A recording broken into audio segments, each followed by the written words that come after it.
வணக்கம் நண்பா, சேனலில் உள்ள அனைவருக்கும் ஃபர்ஸ்ட் ஆஃப் ஆல் என்னோட வணக்கம். இப்போ தான் நம்ம ஸ்டார்டிங் ஸ்டேஜில் இருக்கோம் யூடியூப்பில். ப்ளீஸ் கொஞ்சம் சப்போர்ட் பண்ணுங்கள். உங்களோட சப்போர்ட் எனக்கு ரொம்ப முக்கியம். இதுக்கப்புறம் நம்ம நிறைய வீடியோ போடலாம். நீங்கள் உங்களோட கருத்தை சொல்லுங்கள். உங்கள் சாட்டை வச்சு நான் வீடியோ போடுறேன். இப்போ சேம் டைம் நம்ம பார்க்க போகிறது என்னென்னு பார்த்தீங்கன்னா, அஸ்வின் அவுட், வாஷிங்டன் சுந்தர் இன். நீங்களே பார்த்துருப்பீங்க, சமூக வலைதளங்களில் ட்ரேடு நடக்க போகுது அப்படி இப்படின்லாம் பேசிக்கிட்டு இருக்காங்க. அது எந்த அளவுக்கு உண்மை அப்படிங்கிறது தெரியல. பெரிய யூடியூபர்ஸ் கூட இதை பற்றி பேசியிருக்காங்க. இதை பற்றி தான் கொஞ்சம் டீட்டெயிலாக நம்ம பார்க்க போகிறோம். வாங்க வீடியோக்குள்ளே போகலாம். ஃபஸ்ட்டு நம்ம அஸ்வின் எடுத்துக்கிட்டோம்னு பார்த்தீங்கன்னா, லாஸ்ட் சீசனில் ப்ளே பண்ணார் சிஎஸ்கேக்காக. கிட்டத்தட்ட 9.2 crore அப்ராக்சிமேட்டாக 10 crore கொடுத்து எடுத்தாங்க. அதில் அஸ்வின் 9 மேட்சஸ் தான் ப்ளே பண்ணார். பட் அவர் பர்ஃபார்மன்ஸ் அப்படி இருந்துச்சு. 9 மேட்ச்சில் ப்ளே பண்ணி 9.2 என்ற எக்கனாமிக்கில் தான் பவுல் பண்ணார். உள்ளதுலேயே மோசமான சீசன். அண்ட் சேம் டைம் வெறும் 7 விக்கெட்டு தான் எடுத்தார். சேப்பாக் மாரி ஒரு கண்டிஷனில் ஹோம் கிரவுண்டு அப்படிங்கிறப்போ அவரை நம்பி ட்ரஸ்ட் பண்ணி எடுத்தாங்க. பட் அந்த ட்ரஸ்டபுளுக்கு அவர் ப்ளே பண்ணாரான்னு கேட்டாங்கன்னா அது இல்லைன்னு தான் சொல்ல முடியும்.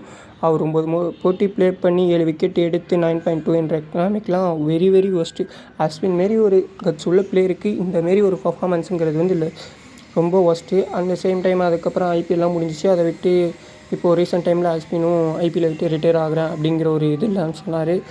அந்த சேம் டைம் நம்ம இப்போ பார்க்க போகிறது full and fully Washington Sundar பற்றி தான். வாஷிங்டன் சுந்தர் குஜராத் மாரி ஒரு youngsters, full and fully youngsters அங்கே போயிட்டு பிளேயிங் லெவலில் இடம் பிடிச்சி அதுலேயும் நல்லா பண்ணார்.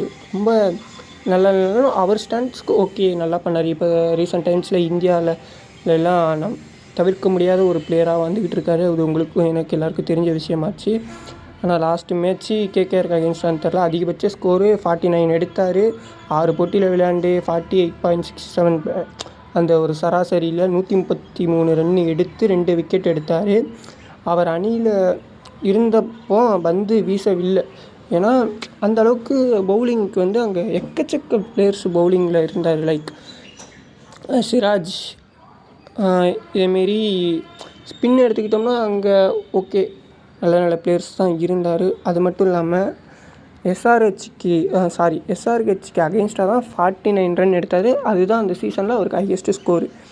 ஓகேவா, ஒட்டு மொத்தத்துலேயும் அவர் குஜராத்துக்காக ஓகே பர்ஃபார்மன்ஸ் வைஸ் பார்த்திங்கன்னா அஸ்வினோட கம்பேர் பண்ணக்குள்ளே அவருக்கு அகெயின்ஸ்டாக நல்லா தான் பண்ணார். அப்படியேப்பட்ட ஒரு பிளேயரு சிஎஸ்கேக்குள்ளே வராரு அப்படின்னா நம்ம டீமோட பில்டப் எந்த மாதிரி இருக்கும், ஃபஸ்ட்டு அவருக்கு பிளேயிங் லெவலில் இடம் கிடைக்குமா அப்படிங்கிறது நமக்கு தெரியாது. பட் நமக்கு உங்களுக்கு எல்லாருக்கும் தெரிஞ்ச விஷயம் தான். ஜடேஜா ப்ளஸ் மிச்சல் ஸ்டார்னர் இவங்க இருக்கக்குள்ளேயே 2 பேருக்கும் சேம் டைம் கிடைச்சிச்சான்னு கேட்டால் கிடைக்காது, ஒத்துக்கலாம். அஸ்வின் மாரி கைண்ட் ஆஃப் பிளேயர் தான் வாஷிங்டன் சுந்தர். அஸ்வினுக்கும் ஜடேஜாக்கும் சிங்க் ஆன மாரி வாஷிக்கும் ஜடேஜாக்கும் சிங்க் ஆகுமா அப்படிங்கிறது பல பேரோட கேள்வியாக இருக்கலாம். என்னை பொறுத்தளவு அதுதான் கேள்வியாகவும் இருக்குது. பட் ஃபர்தராக அவர் டீமுக்குள்ளே வந்தார் அப்படின்னா என்ன மாதிரி பிளேயிங் லெவன் இருக்கும் அப்படிங்கிறத பற்றி நான் நெக்ஸ்ட் வீடியோவில் இன்னும் மோர் தென் டீட்டெயிலாக சொல்கிறேன். உங்களோட கருத்து என்னங்கிறத எனக்கு சொல்லுங்கள். ஃபர்தராக இதுக்கப்புறம் நான் இன்னும் நிறைய அப்டேட் பண்ணலாம். இப்போ ரீசெண்ட் டைமில் வேறு ஓடிஐ போயிட்டுருக்கு. ரோஹித் சர்மா சும்மா நல்லா கேமை விளையாண்டார். டக்குன்னு ஒரு மூவ் ஆன் பண்ணக்குள்ளே மிச்சல் ஸ்டார்க் அவுட் ஆகிட்டார். பரவாயில்ல, பார்ப்போம். அதை பற்றியும் நான் சென்ட் இட்.